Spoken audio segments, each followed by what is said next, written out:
everything that we know and love in splendid green hell fashion. That's awesome, Jake. Thank you so much for coming out. Jake Crow from Bohemia Interactive and Arma 3 Apex. Thank you, Sean. Thank you. Now, our next title is from Bulkhead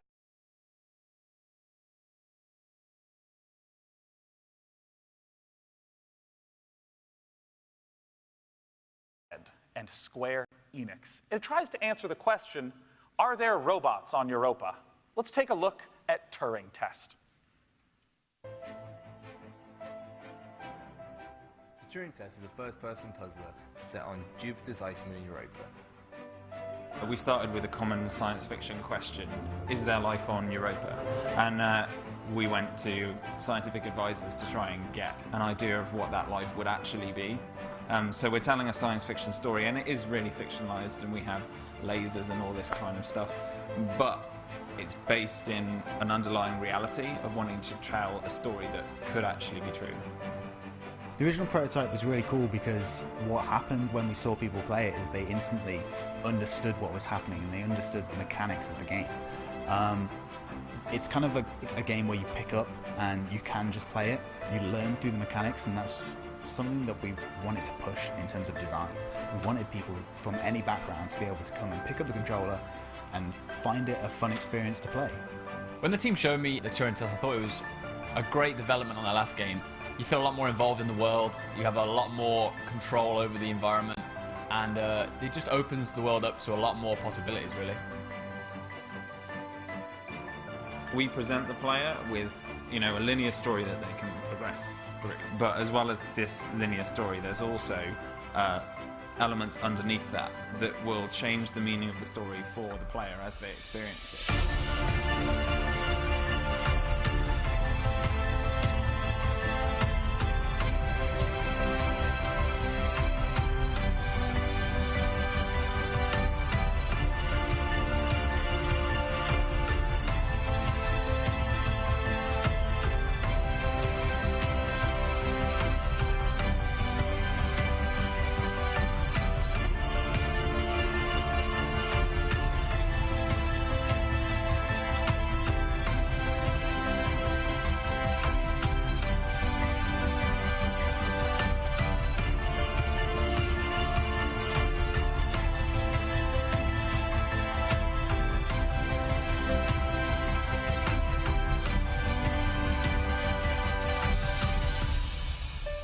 Developing the game has been about that challenge of making something functional but beautiful.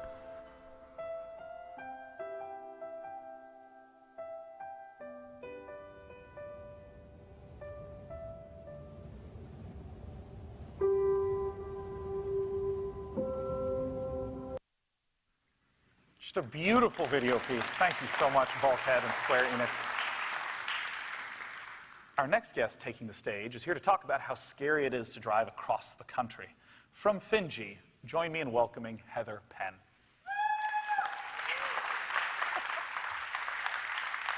Hi. So Overland is a survival strategy game where you take a road trip across a post-apocalyptic North America. Every level you visit is procedurally generated, and you have to manage your fuel, your weapons, and other supplies by making the right calls along the road. We're currently running a limited first access alpha program on itch.io, and starting right now, we have 1,000 keys available. So to check that out, you can visit our site at overland-game.com. Okay, let's look at the trailer.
What a lovely game to say everything is stressful, right?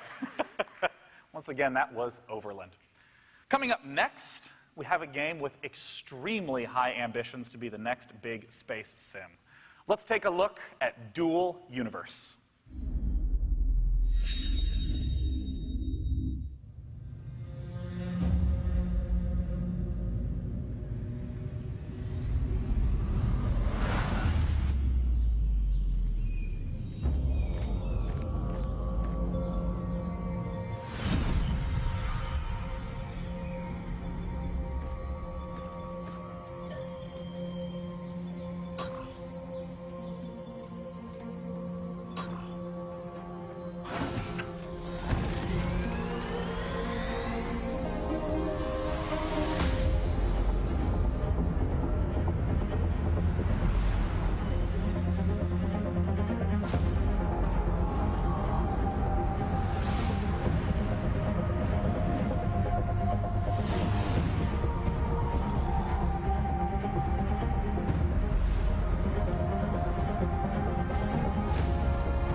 To join me in talking about what we just saw, let's welcome from Nova Quark, Jean-Christophe Bailly. Hey, Bonjour. Welcome to the stage. thanks. Now, right away, I mean, there's so many elements that we're seeing in that trailer. What is Dual Universe about at its core? Okay, so it's a sci-fi MMO, obviously, and for me, it's an old dream that I have as a gamer, and I think I'm not the only one. Is to build, this online virtual world where basically everything is possible, where you can build anything you want and become anything you want. So that's not a very new story. I mean, there have been a lot of games before saying that. So what exactly do we bring? As you see in the video, the first thing is that you can really build anything. You can build your ship, you can build your space station, you can build your house, your city.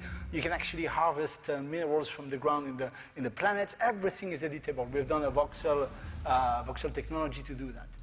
The second thing, which is very important, is that all this takes place in what we call a continuous single shard universe. That means that everybody plays in the same world at the same time. There's no instances, no loading screen, no zone where you have to queue and things like that. So if you want to have a huge city with thousands of people in it, you can do that. So there's a lot of technology to do this. And So, I mean, I gotta ask, there's a whole lot of space sim type games. I mean, there's already EVE Online, there's Elite Dangerous, No Man's Sky people are buzzing about. How does Dual Universe fit in with those? How does it contrast with them? there are a lot of aspects of the gameplay we have that you will find in other games. But what we do is we put everything together into this huge world that is shared by everyone. And it changes everything. Because if you build a ship, I mean, perhaps you're going to build a ship that's going to be very successful on the in-game markets. And it's going to be the ship that everybody pilots almost. So you can become famous, you can become rich, you can have your personal story. If you win a war, I mean, you can actually change the balance of power in this world. So everything has a meaning, everything is important, everything matters. And people are able to create this collective story together. And we've put a lot of emergent gameplay also in this. Yeah. So you can create political systems, you can create your economy, you can create your organizations, and a lot of things like that, so that people can really build up anything. So, I mean, you're talking so much about player-to-player interaction. How do you keep everyone together? I mean, I assume that the universe is going to be large, as just sort of classic in a space sim. Walk me through that. So everybody starts at the same place, in the Ark ship, on the alien planets, and then you spread from there. Based on the technology you unlock, you go further and further. So there's no limit to the size of the universe, but there's a limit to how far you're going to explore it. That's one thing. The other thing is that we are concerned about, creating quality content, because we don't create the content, players do. So the idea is that every force we put in the game, we put also a counter force, so that we have equilibrium emerging between the players. So you don't just have some weird break where the only correct thing to do in the game is do mining or something like that. No, players are going to choose what they like and what they don't like, also through the markets in-game. Something that is nice is going to sell more, and if it sells more, then you're going to see more of them. It's that simple, like in real life, actually. Yeah. So when is this game going to be available? So we have a lot of work to do. So this is just a pre-alpha that we've seen. We hope to shoot an alpha, a closed alpha, at the beginning of 2017. So that's the schedule. Until then, we're very fond on creating a large community of people talking with us, discussing with us the game. We really love that. We love the feedback. We already have people on the forums, Twitter, Facebook. So that's what we want to do. And we're going to launch also a community website, which I like. Cool. The idea is that you can create a character already, and you can also start to create an organization like, Pirate Guild or something, and recruit and start a role play on this website. We're going to launch that in a couple of weeks. That's awesome. I mean, having the community focus, always so important in this sort of game. And I'm really excited to see what Dual Universe brings as well. Ladies and gentlemen, Jean-Christophe Bailly from Nova Corps, thank you for talking to us about Dual Universe today. Now, coming up next is not exactly a game. It is about the tools of the trade for gamers. It's time for us to take a look at a video that celebrates the mouse and keyboard.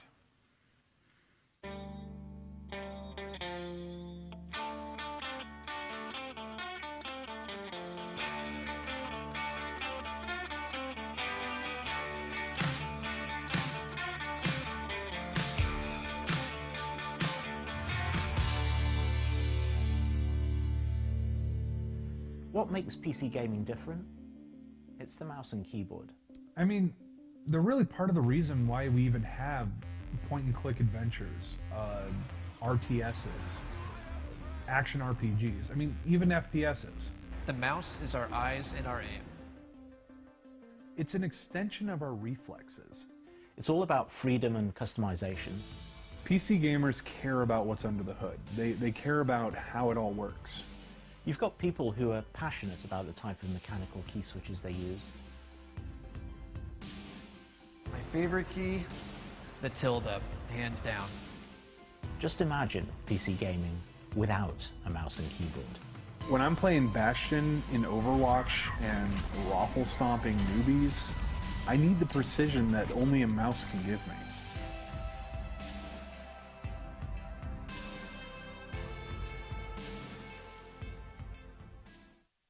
If I had to pick one word to describe a mouse and keyboard, total control. Speed. Maybe just total. Letters. Clicking.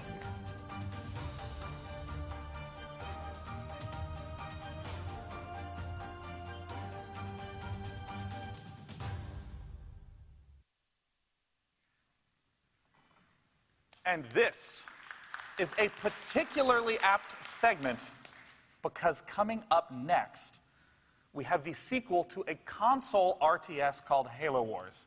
Joining us from 343 Industries to talk about Halo Wars 2, it's Dan Ayu. Dan!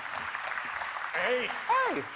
Welcome! Good to see you. Good to see you. Come join me on this awesome, comfy chair. Now, you're making Halo Wars 2, and it's going to be on PC. Tell me about how that is just the awesomest decision you've ever made. That could very well be the best decision I've ever made. So obviously, first Halo Wars, it's been a while since that. Still the best-selling console RTS of all time. But one of the big things we heard from people coming out of it, in particular PC gamers, is, well, this just feels like a natural fit for PC. Why aren't you guys doing that? So with Halo Wars 2, we wanted to make sure that we were, coming out on Win 10 as well. So the product's gonna release on both platforms at the same time.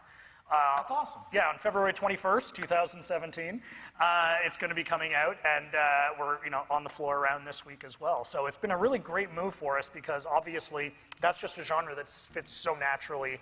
Absolutely. As we were just looking at for a mouse and keyboard interface. So it's been great. So this is some gameplay footage from Halo Wars 2. Just walk me through what's happening. Yeah, so I mean, this is a cut from the first mission of the game. And really what we're doing is establishing the UNSC presence on the Ark. Now, what we really wanted to do, we had a few goals with the game. What we're looking at now is, well, you're seeing right there, just great graphics and really great player feedback as well. Big focus on tracer fire, making it very clear who's shooting at you, what you're shooting at. And really, we like to call it internally an action RTS. So very quick to action and a lot of fun just blowing stuff up. So there's some spectacular explosions, some great effects. At this point, I think we're going to, yeah, there's some good boom there. We're going to start to see some flame effects pretty quickly. We just wanted to put a lot of focus on just making the game look beautiful, and a huge focus on control as well. And really, how do you make an RTS for everyone, right? RTS can be a bit of a... Yeah, very daunting genre. Absolutely, right? It can be really challenging. Always my favorite genre when I was growing up. I was a big PC RTS player. So I'm really sensitive to the fact that, you know, a lot of my gamer friends growing up were like, oh, that's really scary. I don't know about that. So you're going to see, there's just some great effects and some great flame right there. We're going to focus a lot on very classic multiplayer modes that RTS players want and expect, but we've also got a number of brand new styles of multiplayer that we're going to be talking more about as we get closer to launch. That is going to be something that a more casual gamer or somebody who's really never played an RTS before can jump in and enjoy. I actually do want to dig into that because you use terms like action RTS and making sure that there's stuff for the casual. That's obviously going to be tricky to balance with how many people are obsessed with the competitive RTS scene. Yep. What's the plan there?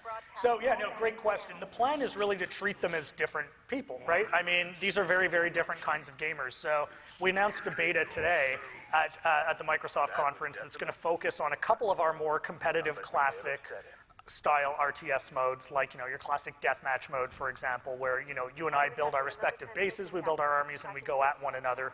And for me, that's going to be one of those very classic modes that your more hardcore RTS player is going to want to enjoy.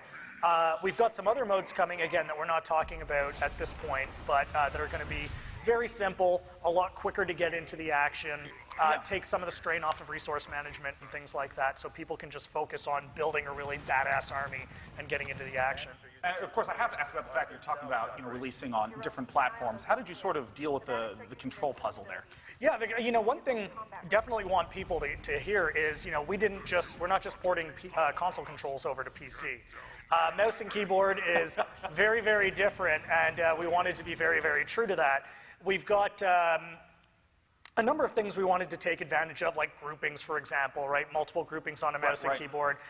Just the quick nature of it, the ability to navigate the map really, really quickly, as well as a few other PC functions that, again, we're going to be talking a little more about. But yeah, so it's always for me, like, what's the best interface for the console or the PC that you're playing on, right? So we have a specific set of controls for that console controller, and we have a different set of controls for the mouse and keyboard player, so it feels a lot more, specialized. Well, Dan, I'm really excited you came out to share Halo Wars 2 with us. My pleasure. Dan Ayub from 343 Industries. Thank you so much for coming out. Thank you. See, as I said before, you can never have too many RTSs, which is part of the reason why I'm so excited that we've gotten the chance to see so many of them come out here today. Now, coming up next, there is a game whose title I'm not allowed to say. They informed me that I needed to wait for him to say it, so in 30 seconds, we will be able to find out the title of the upcoming game. It is from the makers of Insurgency, from New World Interactive. Let's welcome Andrew Spearin. E3 appearance, and truly a big moment for us. It has taken perseverance, adaptation, and teamwork to find success as an indie developer in this highly competitive business. By no coincidence, these are the qualities required to win a match of Insurgency. On behalf of the entire team at New World, led by our game director and CEO, Jeremy Blum, we are proud to reveal today our second game, releasing on Steam Early Access next month. Following the trailer, visit PCGamer.com for an exclusive preview. We hope to see you on the front lines in Day of Infamy. Radio! Someone find me a bloody radio!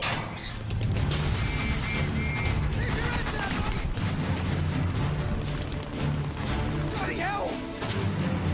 You took the scenic route, didn't you? Yes, sir. Sorry, sir. Come on, this is one section. Request immediate barrage on objective Able. Over.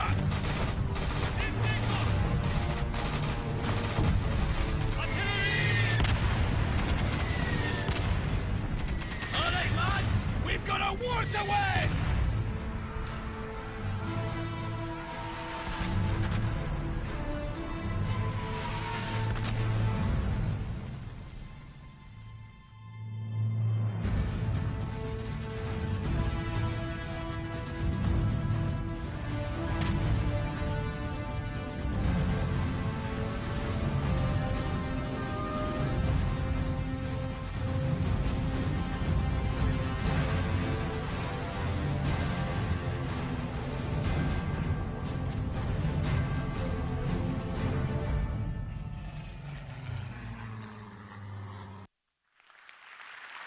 Day of Infamy. I can finally say it. Day of Infamy. Love those beautiful, different environments.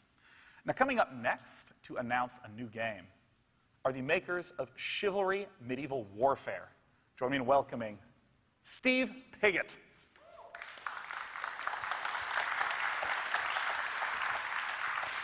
Steve, I want to ask about your upcoming new game, Mirage Arcane Warfare, where I understand you're kind of taking the sword fighting combat from Chivalry and putting magic in there.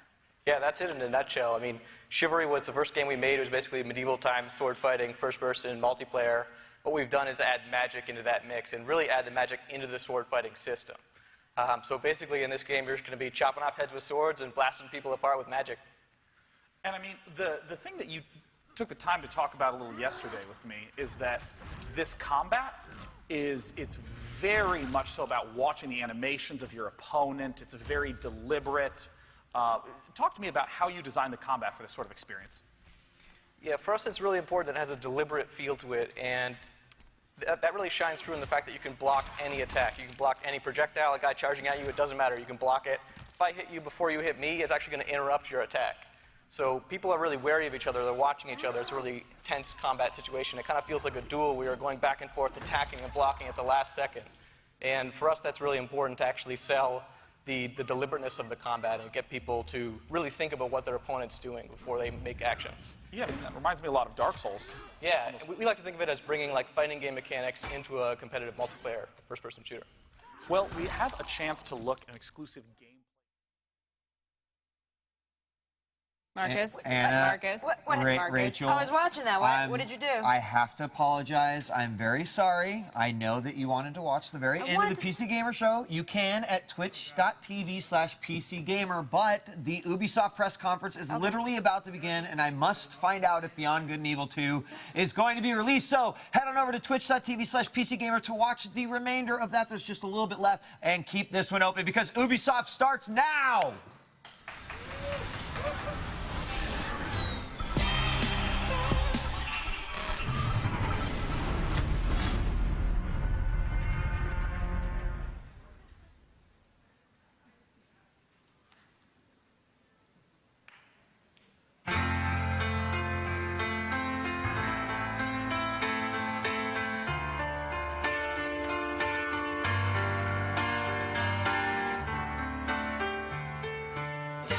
Stop me now. Don't stop me. 'Cause I'm having a good time, having a good time. A shooting star leaping through the sky like a tiger, defying the laws of gravity. I'm a racing car passing by like Lady Godiva. I'm gonna go, go, go. There's no stopping me. I'm running through the sky, yeah. 200 degrees, that's why they call me Mr. Fahrenheit.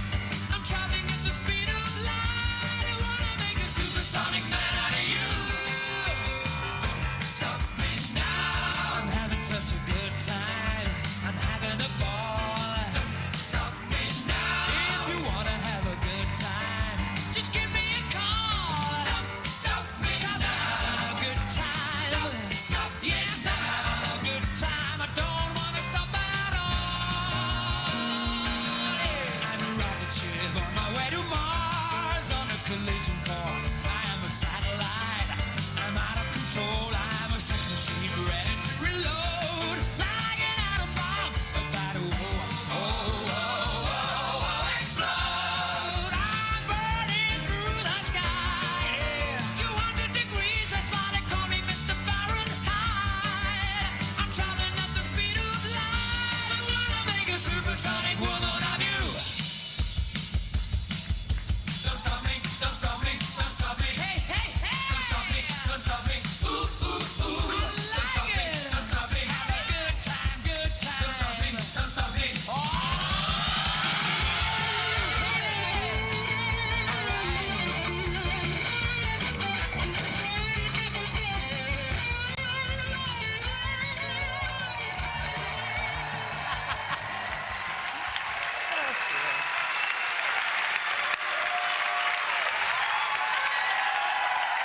God, you guys are awesome.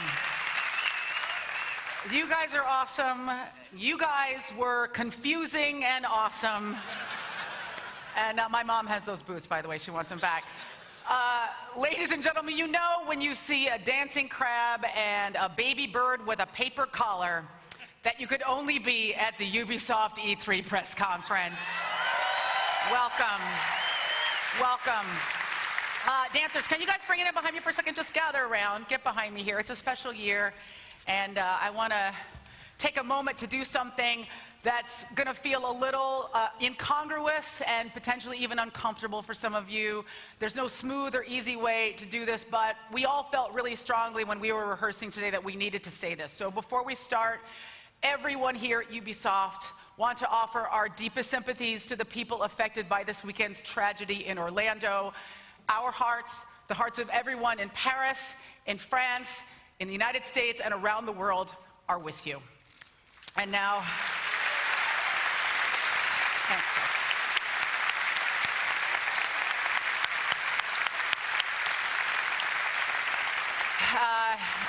And now, with a human giraffe on my right and a candy cane on my left, I'm going to make a very hard right turn and get into the fun stuff. Thanks for coming on, guys. Dance away.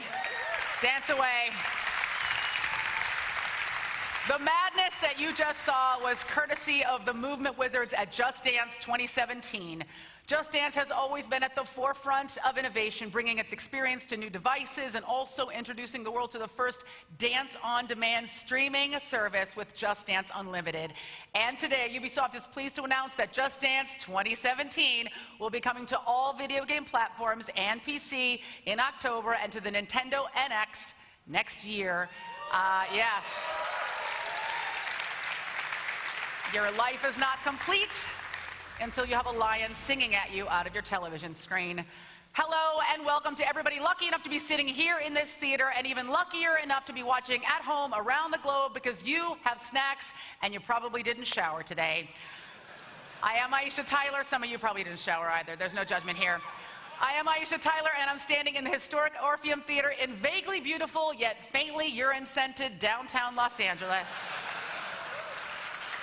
It's true, right? It's underneath everything. And the badges are on everyone's necks, and the smiles on everyone's faces can only mean one thing. It is E3 conference time. Now, 2016 is a huge year for everyone here at Ubisoft. It's my 5th time hosting this conference. Yes. And you all know what the traditional gift is for a 5th anniversary, yeah? That's right, my friends. Wood. Or girl wood, if you choose. Let it wash over you. Now, they always ask me, like, why do I continue to do this conference in the face of the overwhelming internet love that I receive? And it's not the money, I'll tell you that. Ubisoft is French.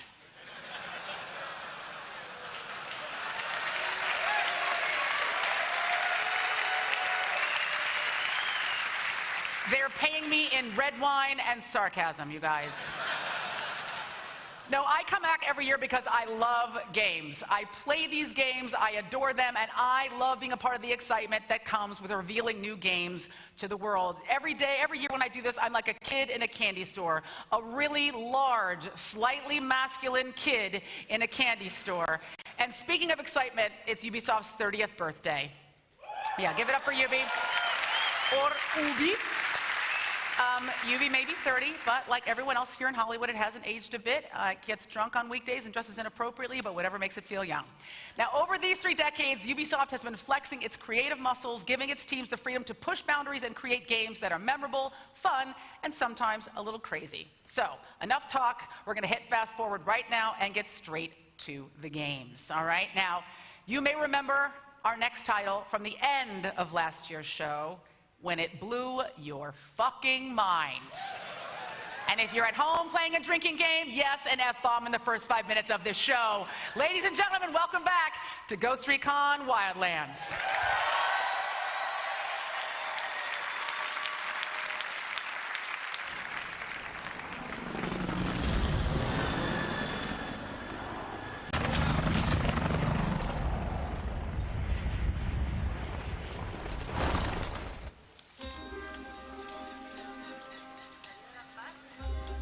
I offer the people a choice. To follow me or oppose me.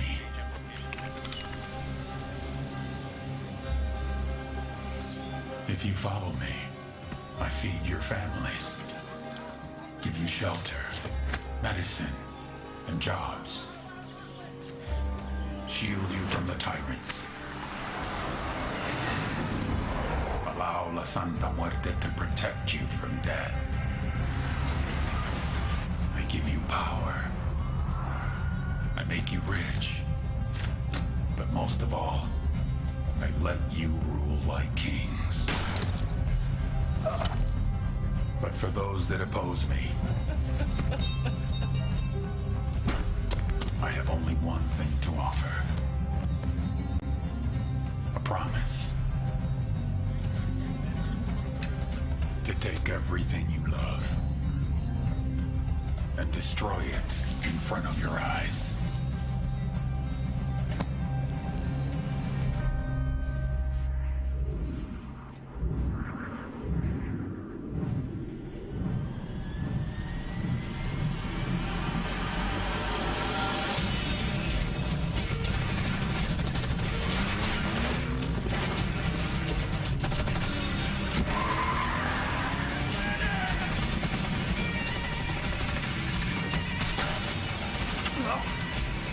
It's all yours.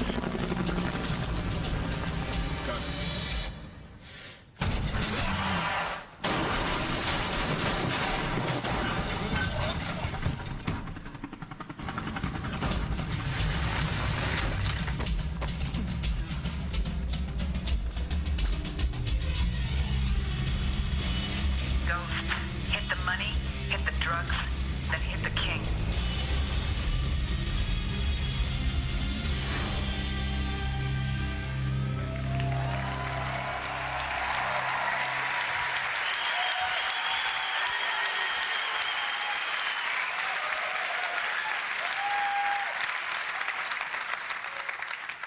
In Bolivia, the coca leaf is core to the culture.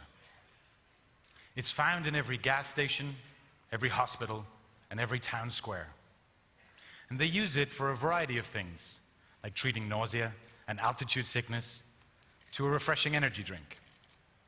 But it can also be used to make cocaine. So we asked, what if? What if a Mexican drug cartel moved in, took over the entire country, seized all of those coca resources to become the #1 producer of cocaine on the planet, effectively turning Bolivia into a narco state? This is the world of Ghost Recon Wildlands. And you? Well, you're the ghosts. The elite spec ops drop deep behind enemy lines to create chaos and disrupt the alliance between a corrupt local government and the Santa Blanca cartel, ultimately going after their leader, the vicious El Sueño. Hi everybody, my name is Dominic Butler. I'm the lead game designer for Ghost Recon Wildlands.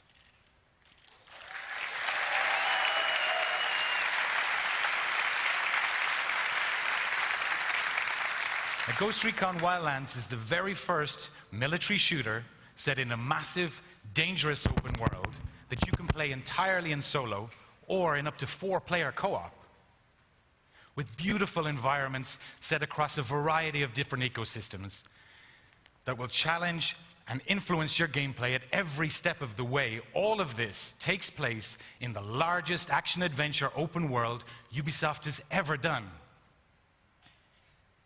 Now, in the gameplay we're about to show you, the ghosts already have a target. His name is El Pozolero. He's known as the Stew Maker because he makes the bodies disappear.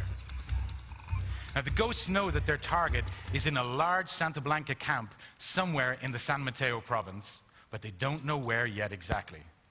And because Ghost Recon Wildlands gives you the total freedom of choice to do what you want, when you want, we put the power back in the player's hands to achieve their objectives their way.